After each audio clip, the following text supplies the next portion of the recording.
Hello, and thank you for joining us today for the webinar, Lachman Focus Series, How Quality Culture Affects Regulatory Outcomes, brought to you by Scrip and sponsored by Lachman Consultants. My name is Meredith Landry. I'm the Managing Editor of Custom Content at Sightline, and I'll be your moderator today. Before we get started, just a few quick housekeeping notes. If you experience any technical difficulties, click the Test Your Connection button.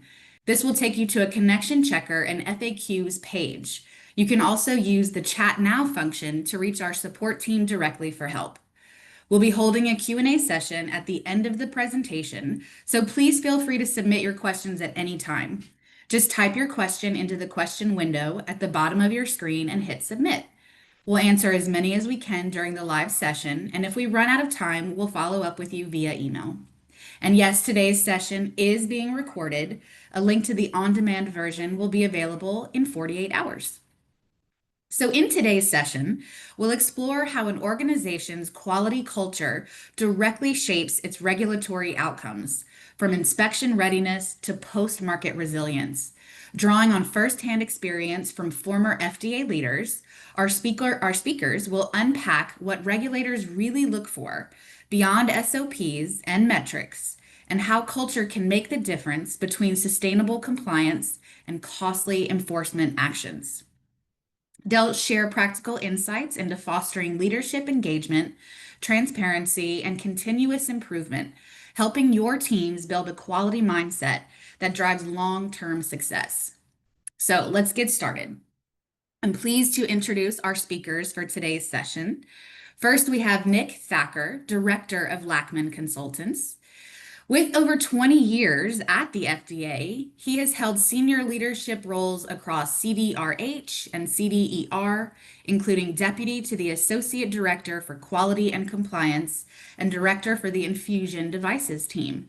Nick's expertise spans pre-market and post-market regulation, combination product review, cybersecurity policy, and complex regulatory submissions. Welcome, Nick. And then we have Joe Pham, Director of Regulatory Compliance at Lachman Consultants. With over 20 years of FDA and industry experience, Joe has advised on FDA enforcement and compliance matters, led regulatory reviews on promotion and labeling, and helped develop policies to strengthen drug manufacturing quality and consumer safety. Joe's last position at the FDA was as the Regulatory Counsel for the Office of Manufacturing Quality. Welcome, Joe. And so with that, Joe, the floor is yours. Thank you, Meredith. This is just our legal notice here for Lachman Consultants. And welcome, everyone. So today's agenda, we're going to first have a little introduction. What is quality culture? And then talk about product development and readiness. Then signal detection control, inspection preparation, post-market response and resilience. And then as a summary, how does FDA assess culture? And then we'll conclude. Thanks. So while there's no single definition of what a quality culture is or entails, the agency, the Food and Drug Administration, has described a quality culture as an environment in which those who have responsibility for oversight and control over manufacturing take ownership for quality. Quality culture is demonstrated by organizations in which the objectives drive quality. In these organizations, there are not separate business and quality objectives, they are linked together. And although culture must be led from the top, staff at every level in an organization must contribute to the commitment to quality. Next slide. And with that, I'll pass it over to Nick, who will discuss product development and readiness. Hey, thanks, Joe. And how's my mic there, Joe? Can you hear me? Great, awesome, thank you. So, folks, what Joe mentioned earlier in the summary is really quality and culture across the product life cycle for your drug, biologic, or medical device. So we're in the next hour or so break down quality culture across the various aspects of the life cycle of your product, starting with product development and readiness. So with regard to product development and readiness, pre-market activities define the quality tone of your engagement with FDA. These pre-market submissions that your organizations send, the contents and the quality of the information that are in there, and your interactions with the regulator at pre-meetings and submission-related meetings are all memorable to a regulator, especially at the FDA, which has currently integrated teams with both the signals and pre-market and post-market talking to each other. So a demonstration of quality, as we will define over the next hour, it will translate and convey across the various other teams beyond pre-market upon which you had your first interaction. So early culture signals, will affect regulator confidence. So yeah, this slide talks about my experience at the FDA. I've come across teams from industry or other organizations that engage with the Food and Drug Administration, where the corporate culture can be broken down into kind of three groups. It's either collaborative, it's either hierarchical, or it's regimented. As a regulator, I have appreciated the teams that have a more collaborative approach, because when you see a regulatory team, a pre-market regulatory team, engage with each other, be free to have a dialogue, enable their SMEs to have a direct conversation with the FDA. As a regulator, I am emboldened and I am comforted by the idea that there is a group of people here who are truly engaged and committed to the safety and efficacy of the product that they're trying to approve, or the safety and effectiveness of the device that they are trying to clear or approve. So to that end, transparent dialogue during these pre-market engagements is absolutely key. So in the life cycle of your drug, a biologic, or medical device, look, the pre-market engagement is your first engagement with the regulator. And as the age-old saying goes, you never get a second chance to make a first impression. When pre-market teams meet with the regulator, it's really important to keep the discussion focused to the factual evidence that supports your regulatory case. Often we get passionate about the work that we do, and I think that it would serve teams that engage with a regulator well to check that passion or redirect it so that it is focused towards the question at hand, the regulatory question at hand. That would be the subject of the meeting that you're currently having with the pre-market regulatory team. So, another thing that has been a personal experience of mine is that as a regulator, or understand that a regulator like myself and Joe, the best thing that we know is the law and the implementing regulations and the guidance and the policy. But what we don't know is the technical aspects and details of the device or drug or biologic that you are about to manufacture or have in front of the agency for clearance approval. So to that end, we have an opportunity. We have an opportunity sitting on the side of industry to bring the regulator along that technical journey to develop a comprehensive understanding at the beginning, at the onset of device and drug development, so that they can provide you meaningful and timely feedback to help your teams course correct as you move forward in your product lifecycle. This will bear fruit once your product launches and you start entering the other phases of your lifecycle, such as signal management, which we'll talk about in a couple of minutes. And then, of course, the inspection readiness, and then post-market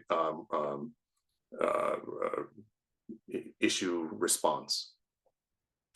So to that end, proactively conveying key issues and concerns with this product, with your product, and the issues related to your product, builds trust. And ultimately, this idea of trust at the onset of your engagement with the regulator in this pre-market phase will bear fruit as you bring the regulator along through the life cycle of your product.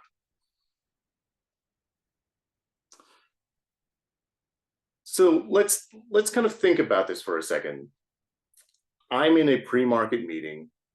I have explained to the regulator the issues of my drug, my regulated product. And from here on out, I'll just say regulated product, as opposed to continuing to say drug, device, and biologic, and also combination product.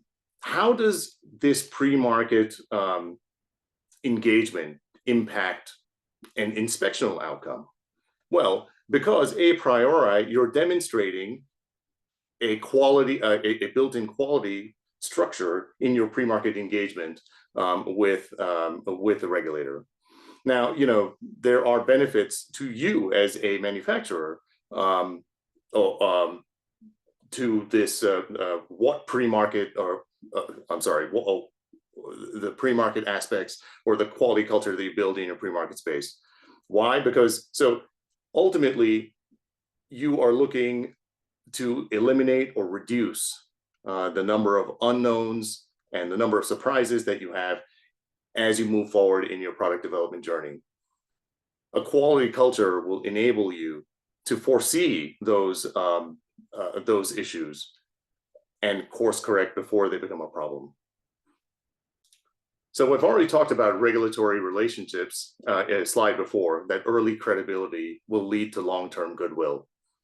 But what we didn't really touch on is how pre-market readiness impacts long-term compliance.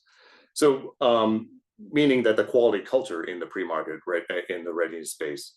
So when your company commits to a culture of quality, and you begin at the beginning life cycle of your product, and you bring that culture of quality through your risk management plan, through risk assessment, through product design and development, and into the marketing life cycle of your product.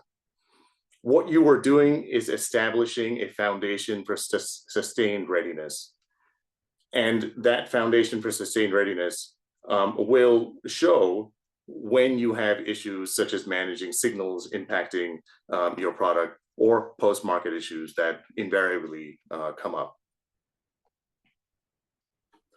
So let's talk about some actionable strategies in the pre-market space. So in terms of leadership buy-in, and this is the key, that in every aspect of developing a culture of quality, you must have leadership buy-in to enable and empower the rest of your organization to enact and implement the visions of quality that your company has. And that quality and that dedication to qualities, the quality culture starts at the top. In the pre-market space, transparency means open data sharing during development. As much as possible, we should be trying to eliminate or reduce the silos, the burdens of silos in our operation. And we'll talk again about signals, and I keep mentioning signals because all of this will translate into signals that may potentially impact your product. Well, making sure that pre-market development internally is positioned to bring your post-market folks along to understand what the device is or what the drug is, to anticipate what the regulatory strategy would be once the product is developed, once the product is deployed, is important in that it keeps that team cohesiveness. Regarding continuous improvement, learning from the feedback from the regulator, learning from the internal feedback as you implement the regulator's advice in the pre-market space will demonstrate a commitment to continuous improvement. So from the FDA's perspective, what does FDA look for in terms of demonstrating a quality of culture in the pre-market space? One of the things that I look for when I was a regulator was an evaluation or assessment of a company's risk management plan. Risk management, when implemented upfront and transparently demonstrated to the regulator at the time that you engage with them in either pre-submission or a Type C meeting or IND, NDA, BLA, so on and so forth. That demonstration of competence, and also by showing the risk management plan to your regulatory counterpart, demonstrates transparency. You know, that indicates to me that there's a company here that is committed to the idea of a culture of quality.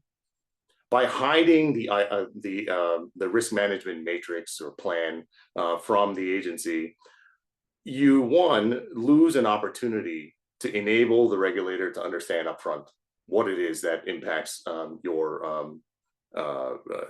impacts your device. And on the back end, when issues arise, the regulator will not have had any view to the risk management that impacts your device, arguably. And it's just, it forces the regulator to catch up. So let me bring this back to culture of quality in the pre-market space. That the activities that you conduct in the pre-market space that demonstrates collaboration, that demonstrates transparency, these activities will bear fruit as you move into your product lifecycle. A couple of FDA 43s, observations that we have seen at Lachman: inadequate cross-functional communication, reactive remediation. These issues have a tendency to have their root cause be in some kind of pre-market activity. So now let me switch gears and talk about quality culture in signal detection and control.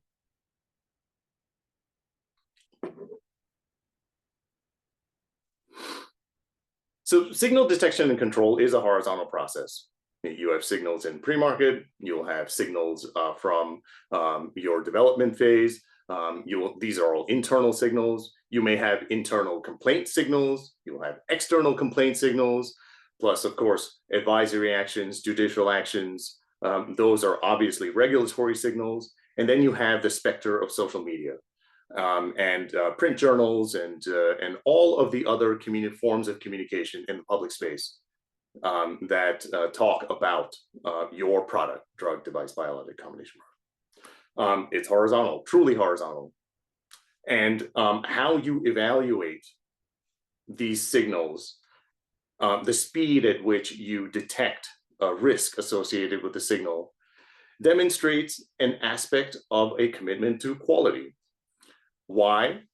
Because a quality-focused organization will want a collaborative relationship with the regulator when a signal lends itself towards a potential regulatory action.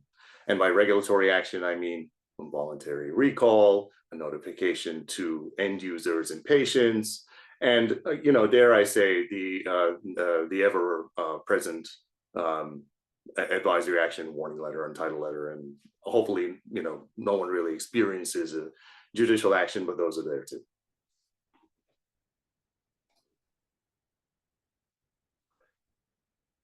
So again, a culture of quality enables proactive signal management. And when as a regulator, I see a company making an attempt to proactively manage an issue that isn't on the agency's radar, that fosters a level of regulatory confidence. There is payoff at the next event that may occur with your company, because at the end of the day, I'm a firm believer that a regulator is a regulator, but regulators are also people. And we develop inherent understandings and of the engagements that we have with the other people, the humans that we engage with, from manufacturers and other organizations in the regulated workspace. So proactive signal management equals, hey, I remember you from the last recall or the last issue. I trust that you have a regulatory team that is going to manage this issue. Now, of course, I'm not saying that the regulator will abdicate their regulatory responsibility, but they do walk into the future scenarios with a sense of confidence. And the converse, a poor culture in signal detection and management is conveyed by delayed detection, delayed escalation, looking for root causes that implicate the lowest lying fruit, such as human error or labeling. Not to say that those are not root causes, of course they are. They're all part of an overall assessment of risk. But stopping there and minimizing the amount of initial effort to manage a signal will often result in vigorous and potentially deleterious discussions with the regulator. And of course, those kind of discussions are also an indicator of the culture of quality at your company. So how do signals and signal management, the culture of quality associated with that, lend themselves to inspectional outcomes? So when there is a signal, of course, you'll go through root cause analysis, perhaps an impact analysis, maybe an assessment historically of what the issue is with the product. And all of those analyses will lead to a corrective and preventive action. What is it that I'm going to do to fix this issue? An effective corrective and preventive action, a comprehensive corrective and preventive action, and companies who commit to and enable their teams to conduct comprehensive CAPAs is a demonstration of a mature quality culture at your company. Now, I mentioned about signals and signal management before, and all the sources of signals. Well, trending of those signals proactively and anticipating potential issues and engaging with the regulator before the issue has manifested as a problem in the workspace is another sign of a mature quality culture. So I mentioned in the pre-market space that of how engaging with companies or a company engaging with the regulator proactively builds trust. Well, in the signal space, reliability builds trust. Reliability in your organization, reliability in the approach that you have towards mitigating signal management, mitigating signal issues, demonstrating a robust signal management program. It builds trust with the regulator. And in the long term, imagine all of these signals that you're getting, internal and external, as a wiring harness that feeds back to your pre-market actions or your device and drug development design. It feeds forward to communications with the affected end user population or patients. That ability to voluntarily connect these spaces and developing a feedback loop, if you will, to those other spaces demonstrates a mature culture of quality in your company. So, some actionable strategies.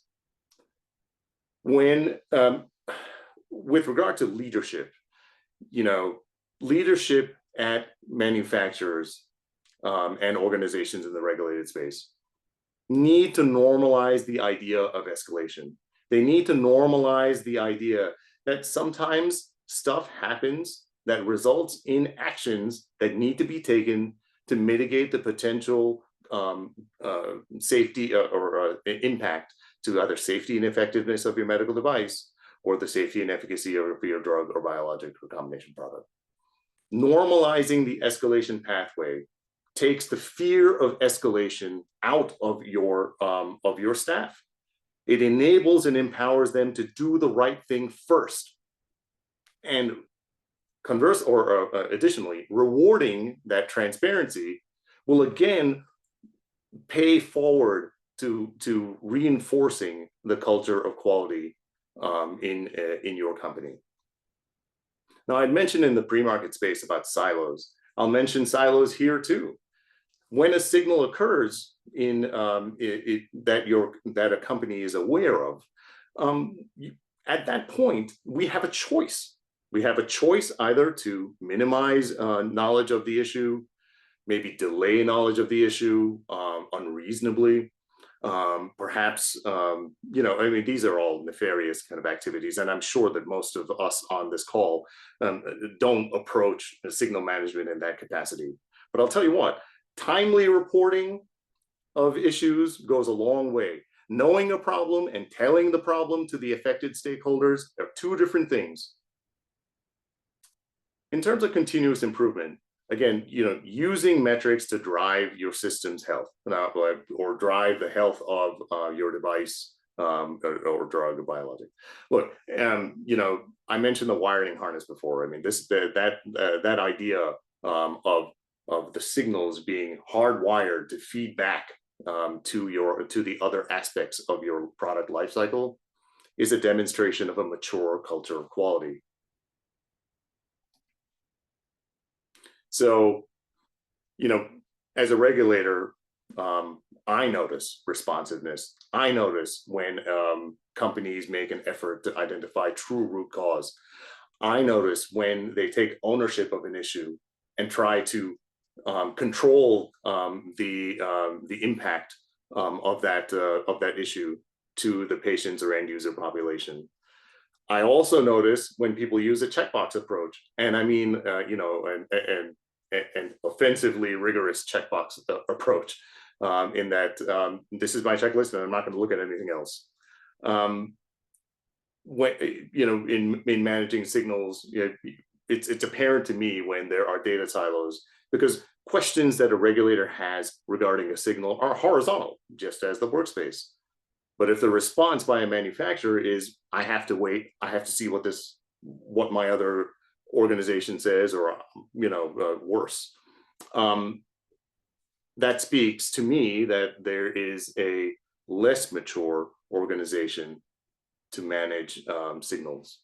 And again, look, if you have a culture at your company that is quick to blame someone without conducting a complete assessment of true root cause, or even that culturally assigns blame in some direction, I think that's an opportunity for manufacturers to reflect and reassess, and perhaps refocus that effort, that energy towards proactive responsiveness, towards better root cause analyses, towards better implementation of the corrective and preventive actions for the issue that the signal has presented.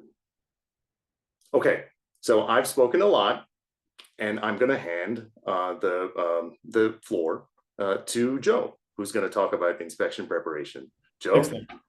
So inspection preparation as it relates to a culture of quality.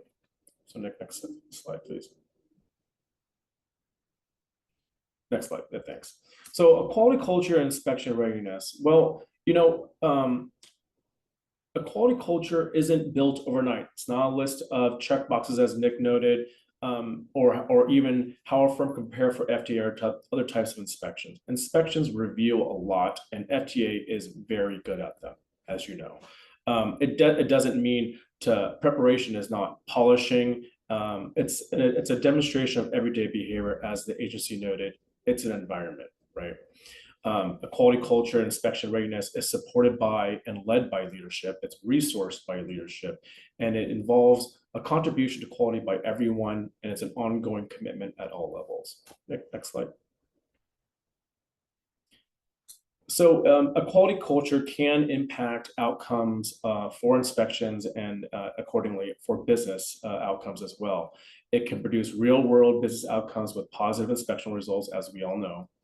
Consistent results of a quality culture with regulatory agencies like FDA is remembered. It builds credibility. Oftentimes, a reviewing team or a reviewing office at FDA that reviews one inspection will likely be or could be the team that reviews the compliance action going forward, the next inspection. So like it is, as Nick noted, a people agency that those questions are not only asked explicitly, what did they do in the last inspection? What did they respond to? It's remembered by the specific individuals that may be reviewing an inspection program or a compliance program throughout a company's interactions with FDA. And of course, in the long term, it can contribute to business and regulatory outcomes, which are intertwined with our line of work. Next slide. So actionable strategies. Have you seen in Nick's portion before this? You see kind of the same words here: leadership, transparency, and continuous improvement. For inspectional readiness, again, leadership sets the tone, the goals of preparing for an inspection, and leads by example. Provides the resources, provides the particular personnel of preparing for the inspection, and ensures that that culture is bought in by all to prepare. So there's nothing to hide in a quality culture. Assessments and other systems that a company does for its own use can help measure the strengths and gaps in a quality culture and help prepare for an inspection. And of course, a quality culture is not an end goal, but an environment with a unified goal of constant improvement. And I say that it may sound very abstract, but think about this. The agency may ask internally when they review an inspection, what did they do last time? Did they keep their word? Are they only making improvements to their quality system only upon reactions to inspections? Or are they constantly probing and assessing their own systems for quote unquote, a constant state of improvement? Next slide. So how FDA assesses for culture and pitfalls? There's obviously a lot of different types of investigators and inspectors, but my perspective when I'm at the FDA is like they're all very good. They look for consistency, they look for confidence, they look for ownership. They can detect selective disclosure. They can detect when a company has performed some sort of checkbox preparation that it's fear-based. And of course, as topic here, they can delineate when they're dealing with a culture that's trying to display a quality culture versus facility and a firm that has a quality of culture. And of course, post-inspections, they look for firms to keep their word, whether the CAPAs are completed upon the next inspection. The inspection classification system is pretty, deliberate, right? Voluntary action indicated or official action indicated. Voluntary action, of course, denotes trust. And if they're more prone to trust a firm they know with a culture of quality versus ones they do not think to have one. Next slide, Nick. And with that, I'll pass it back to Nick for post-market response and resilience. Thanks, Joe. So you'll see common themes, and we are doing our best to weave a common narrative about the culture of quality as we bring you along on this journey through the product lifecycle.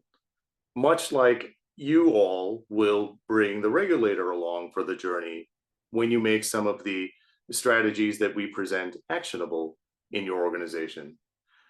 With that said, let's talk about post-market response and resilience. Before I get into this slide, I want us to take a second and reflect on what it means to comply and what compliance means with regard to a culture of quality. I've heard in my career the definition of compliance to be establishing a baseline for minimal activity to meet the requirements of the regulations. I comply. The regulation says X, my product does X, or my process does X. I'm in compliance. And you're right, you are. In contrast, when you think about what quality is a deeper, it's a richer experience when it comes to establishing your quality management system, the system that that governs the activities around the regulated product that you manufacture. A culture of quality looks to exceed compliance, not for the sake of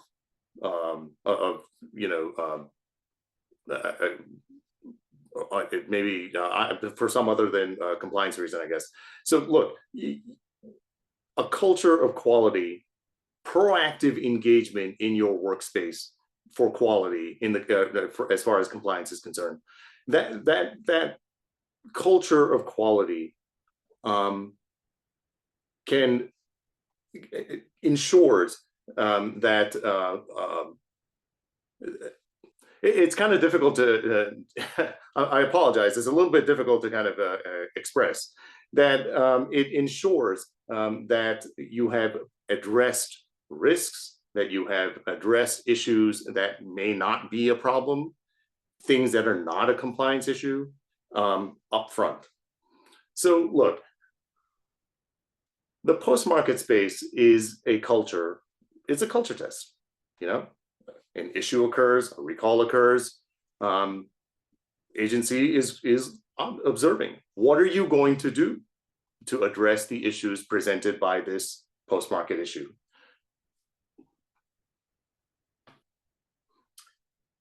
And what you do will most certainly drive what happens next. So from an inspectional outcomes perspective, you know, an organization that demonstrates a culture of quality has robust root cause analyses that determine comprehensive CAPAs and institute comprehensive CAPA effectiveness checks. And that payoff will arguably result in fewer repeat issues. From a regulatory relationship perspective, you know, when you talk about a proactive communication to improve trust in the compliance space, that's a little bit nuanced because a compliance action has already been set to a company. The recall is already in front of you. The advisory action is already in front of you. So how do you build trust at this point? I think Joe had mentioned from his discussion about inspections that proactively, voluntarily identifying a comprehensive remediation pathway, sharing that pathway with the agency, establishing explicit timelines, and then meeting those timelines, or transparently communicating what delays precluded your aforementioned timeline from being met. Again, these communication aspects in the post-market space build trust. And once again, back to the human aspect of the regulator. When you develop a transparent organization, a transparent commitment to communicating post-market issues, it most certainly bolsters your organization's reputation.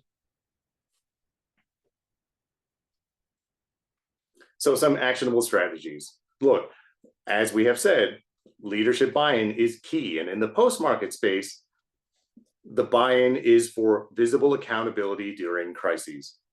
So not that every post-market issue is a crisis, but it sure could be. With regard to transparency, having an open dialogue with the FDA, which I've talked about, look, that open dialogue with FDA and other stakeholders, patient organizations, impacted end users, so on and so forth, enables the compliance activity to occur in a more comprehensive manner.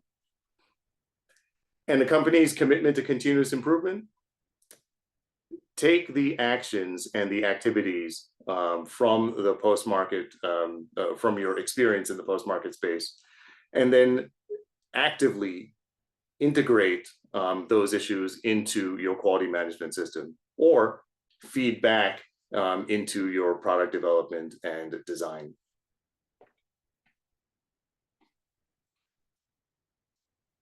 So as a regulator, when I have been on the other side of the table with a company that has a recall, that has a serious signal that impacts the safety and effectiveness of the device or safety and efficacy of a drug, that has an advisory action, an OAI in front of them.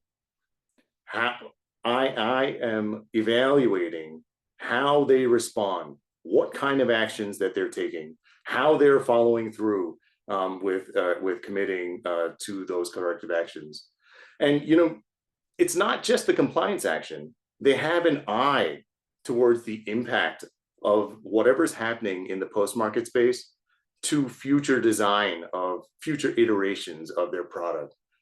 They have an eye on the impact horizontally across their product pipeline. Does this sterility issue impact other product that's manufactured at my facility? Does the issue with this particular software impact other products at my facility that may have that software embedded? Does this issue with a battery manufactured by a third party affect other products that may use the same battery? That's a different level of horizontal communication. The agency recognizes that, and a company with a mature culture of quality will demonstrate positive, proactive actions in the spaces I've just described. Like some of the pitfalls that you'll face, I mean, I think these are obvious, but it is worthy to repeat. The delays in notification, inadequate CAPA closures, a culture of defensiveness demonstrates in some cases that your culture of quality would stand from some level of improvement or perhaps redirection. So Joe, back to you to take us home with summaries and takeaways. So Nick, if you can move to the next slide. So if you can, quality culture, if it still seems abstract to you, like kind of a bottom line here is the FDA may explicitly consider a firm's quality culture as it relates to compliance with FDA regulations and the FD&C Act. The agency knows there's no perfect manufacturing program, that drug and device manufacturing are very difficult endeavors, but they test a firm's quality culture for resiliency between a firm's words and actions, ability to assess and test itself and escalate issues on its own, and documentation reflecting ownership and learning, particularly from high leadership, right? If you go to the next slide, and to connect it up at the end here, a culture can delineate, the strategies towards that. There's this inspection readiness, but let me put it in kind of a black and white of how the agency may view it. The agency explicitly considers a firm's culture. So here's some examples. The Center for Drug Evaluation Research is establishing a program, Quality Management Maturity, QMM, that, quote, effectively evaluates how effectively established, monitor, and manage quality and quality systems. And their assessment process, quote, is designed to support establishments in improving their quality practices and promoting a strong quality culture. Really importantly for drug, device, and other manufacturers are compliance programs. FDA compliance programs, which are available publicly on fda.gov, are instructional documents to FDA personnel when conducting compliance activities, such as inspections. So these compliance programs are very much the instructional documents for investigators when conducting inspection. Under the compliance program for outsourcing facility inspections, quote, the agency considers creating a culture of quality where leadership demonstrates a commitment to quality and promotes employee engagement and empowerment. On the drug side, under compliance programs for both active pharmaceutical ingredients and finished drug products, the program was recently revised just about a month and a half ago, September 2025, to add elements of ICH guidances Q9R1, which, quote, an approach to quality risk management that leads to better, more informed, and timely decisions, and Q10 that offers a comprehensive model of a pharmaceutical quality system. So both of these emphasize elements of a quality culture, such as leadership by senior management. So FDA is explicitly looking at this concept, how culture affects pre-market space, inspectional outcomes, and overall how a company may comply with FDA regulations and the Act, and if they can trust the firm to do so. So with that, next slide. So key points: quality culture is a lens through which many regulatory interactions are interpreted by FDA. Engagement, transparency, and accountability drive outcomes, and a healthy culture can turn compliance into a competitive advantage. Next slide. And with that, we appreciate your time today. And this is just a little bit more about our firm, Lachman Consultants. For more information, go to lachmanconsultants.com. Thank you.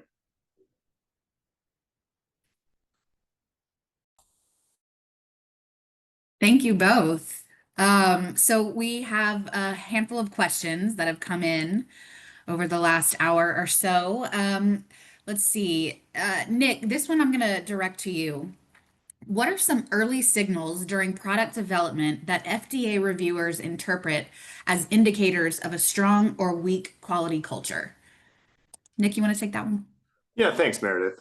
So one of the strongest indicators that I have seen when I have reviewed pre-market submissions related to both drug and device is a demonstration of an understanding of the risk profile of their product.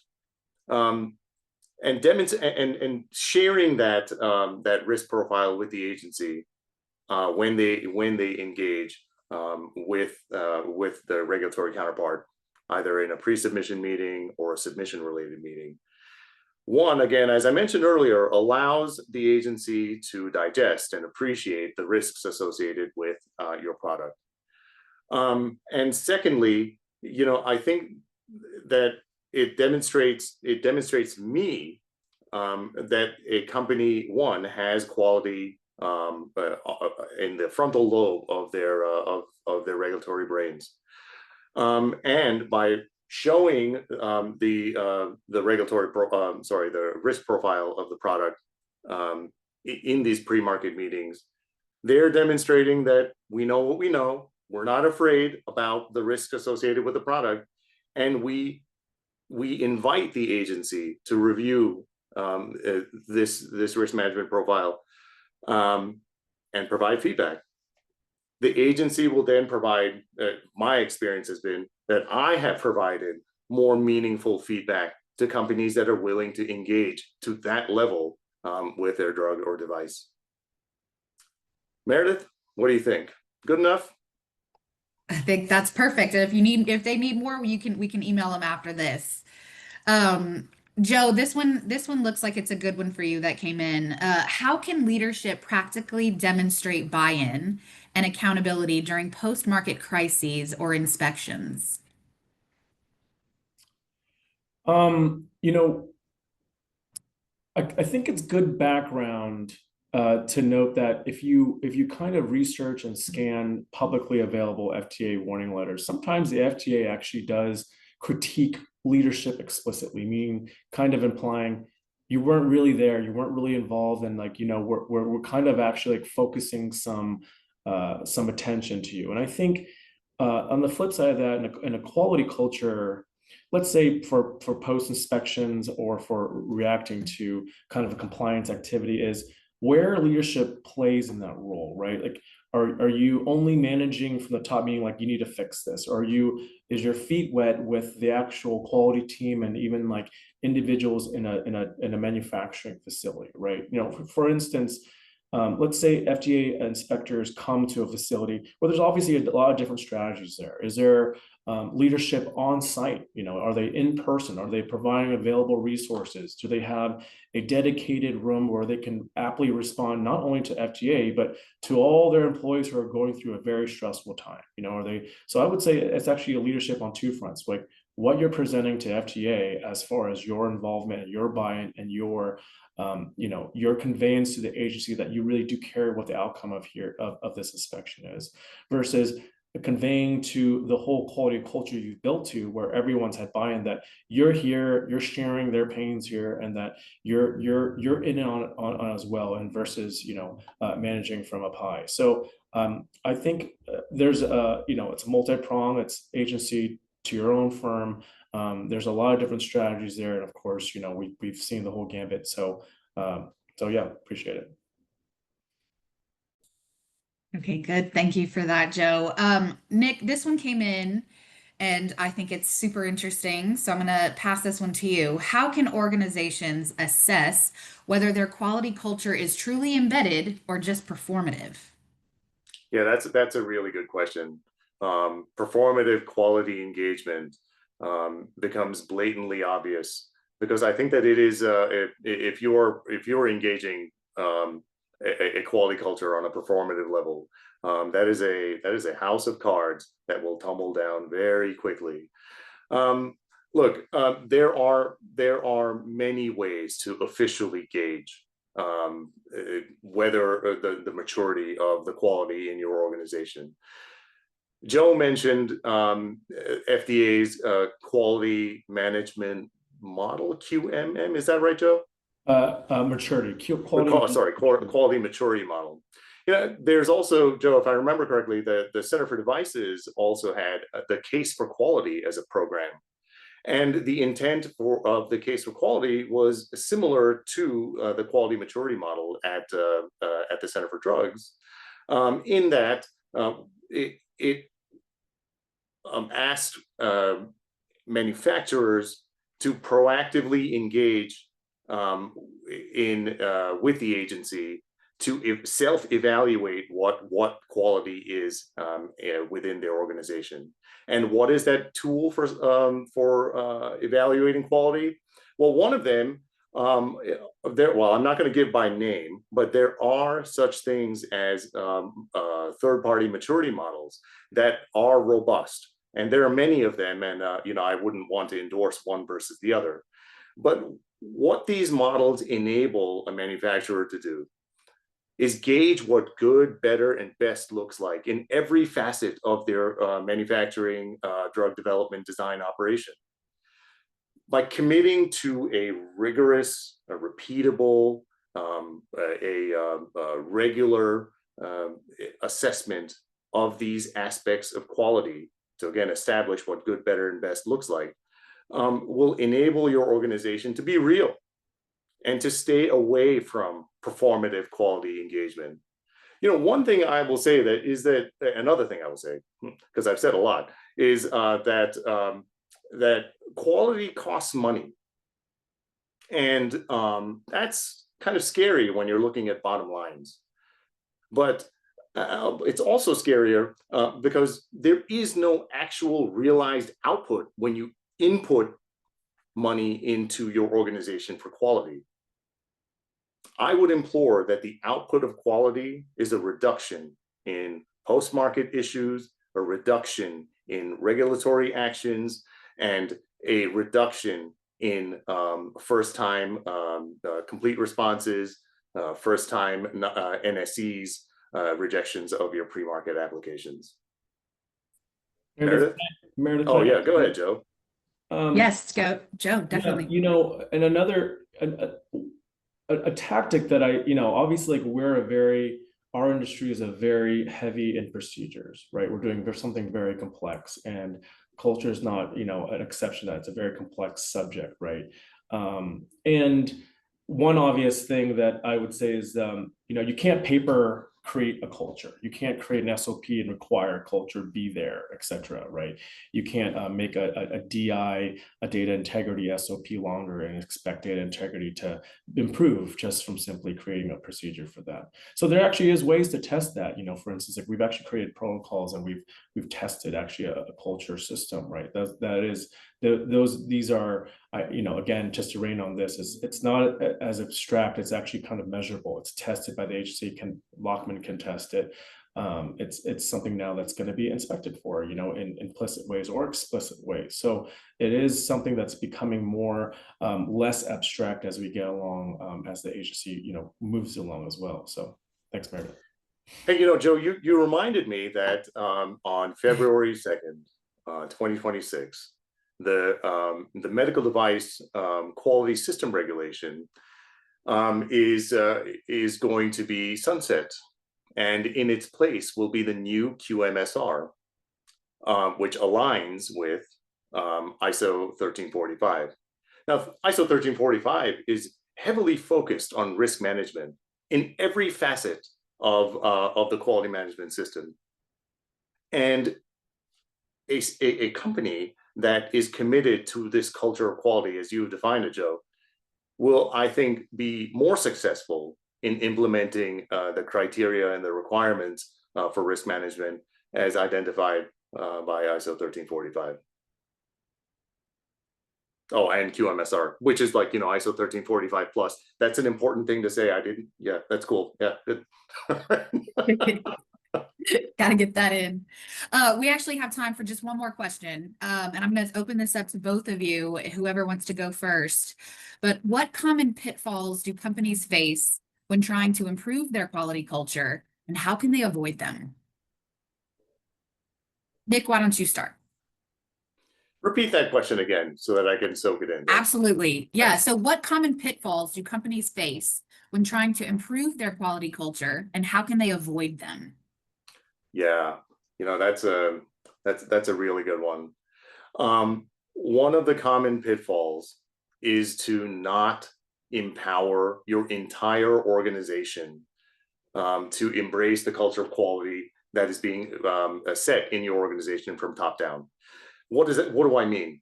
That you may have a C-suite and then operational site managers that are committed to this culture of quality that's explicitly defined because you looked at a quality maturity model, and then you had all these metrics identified, and you've got a robust architecture, digital architecture in place to measure these elements of quality, and you've got feedback, and you've got numbers and reports and whatnot. Yeah, but maybe below that that managerial element, and maybe even team lead elements, are people who are implementing the quality strategy and quality metrics on the ground floor. They're in your shipping department. They are the operators that are manufacturing product. They are the ones who are doing the actual QA reviews. They're the ones conducting the QC labs. The pitfall here is, if that level of organization is not engaged and not committed to a culture of quality, what you'll start seeing is an eventual kind of drifting from your desired state, because that level of organization will simply say, well, I have a priority. I can either do the job that I'm being paid for, or I can spend all this time committing to a culture of quality.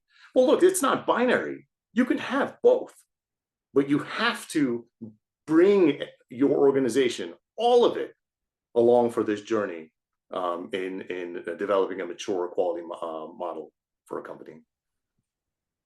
Joe, did you have anything you wanted to add?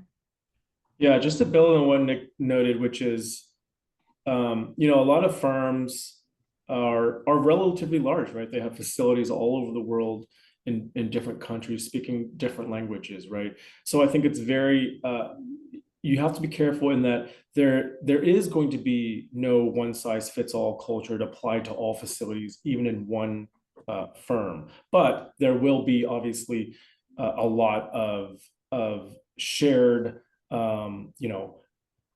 characteristics of trying to build a culture of quality. For instance, the organization within each facility, or the structure, or how the quality leadership relates to leadership above, or horizontally to it. So those are explicit considerations that are very specific to the firm that I think needs to be considered, because if there's a top-down approach of like, this is what our quality culture is going to be, everyone should adopt this, that may work, but I'm just saying that it may not work, right? It might need more granular consideration, because a culture is a very finicky and a very specific thing, because it's a people relationship and a people environment. So appreciate it. Yeah, hey Meredith, I can add one more thing, and just kind of Joe got my brain kind of churning here, and that is the feedback mechanism. When you have direct actionable feedback from how your quality culture is implemented at its appropriate level back into your quality program. That will go a long way to demonstrate a commitment to quality, and it'll naturally improve your quality program. But you mentioned pitfalls. That failure to have that feedback mechanism, an honest feedback mechanism with no consequences, that is something that will hold an organization from achieving the maturity that they desire. Thank you for that. You guys, we're out of time. We do have more questions. We will have to follow up via email. I'd like to thank our speakers today, Nick and Joe, for the great conversation, and of course, our sponsor, Lachman Consultants, for making this event possible. So on behalf of Lachman and Sightline, have a productive remainder of the day, and thank you for watching.